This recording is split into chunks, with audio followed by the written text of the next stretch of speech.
नमस्कार दोस्तों। जब भी हम मुगल साम्राज्य के बारे में सोचते हैं या उसके बारे में बात करते हैं तो दिमाग में सिर्फ एक ही नाम आता है, अकबर।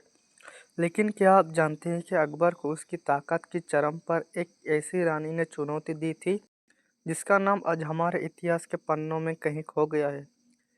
यह कहानी है रानी दुर्गावती की, जिन्होंने 16वीं शताब्दी में गोंडवाना के छोटे से साम्राज्य पर राज किया और जिसने झांसी की रानी से सालों पहले देश के लिए अपनी आखिरी सांस तक लड़ाई लड़ी।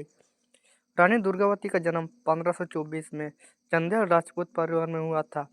वह शुरुआत से ही बहुत हिम्मत वाली, शिकार की शौकीन और तलवार चलाने में माहिर थी।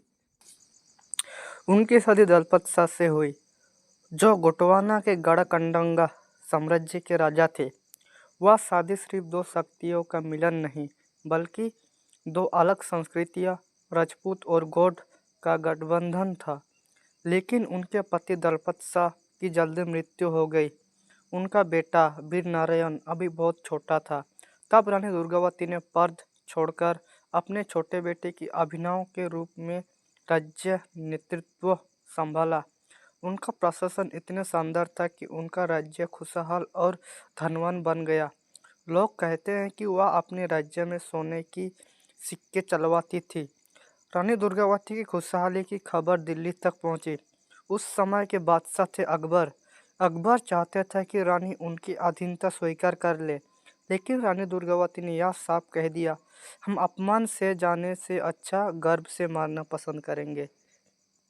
1964 में मुगल सेना, जिसका नेतृत्व आसफ खान कर रहा था, गोंडवाना पर आक्रमण करने आई। रानी ने अपनी छोटी सी सेना के जोश से उनका सामना किया। रानी इतनी वीर थी कि पहले युद्ध में मुगल सेना को बुरी तरह से हरा दिया। मुगल सेना वापस लौटने पर मजबूर हो गया। आसफ खान ने हार मानने से मना कर दिया।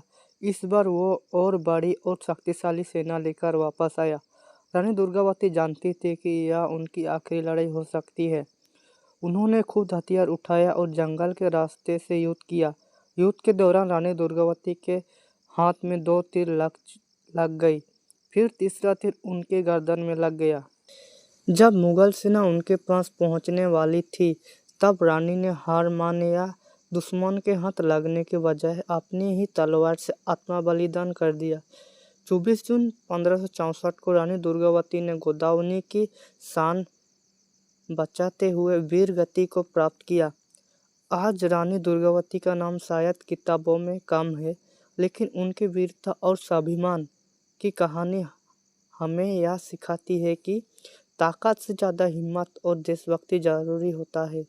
तो दोस्तों, कैसी लगी आपको ये भूली हुई रानी की कहानी? कमेंट में ज़रूर बताएं। और अगले वीडियो में आप किस इतिहास के चैप्टर के बारे में जानना पसंद करोगे? लाइक, शेयर और सब्सक्राइब करना भूलिए नहीं। जय हिंद, जय भारत।